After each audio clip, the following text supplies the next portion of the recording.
değerli şairimiz Ruslan Eldarlı yazır. Karanlık havada, zulmet gecede parlayan mayaktır bizim polisler. Vətəni qoruyar, xalqı qoruyar, her zaman oyaqdır bizim polisler. İşinde sayıqdır, dörd olur gözü, görübdür her cürə sifəti, üzü. Onlar xidmətdədir, qoruyur bizi, bax belə qoçaqdır bizim polisler. Əməli ucadır, zirvədən inməz, parlayar haqq ilə heç zaman sönməz.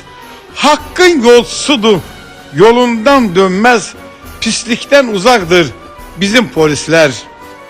Ruslan, onlar ile sakittir hayat. Sen de xoşbəxt yaşa, arzulara çat. Halka emanettir bu şerefli at. Ölkeme dayaqdır bizim polisler. Ölkeme dayaqdır bizim polisler. Azerbaycan polisi, vətən yolu, hak yolu, hak yolundan dönmeyen, lazım saçandan keçer.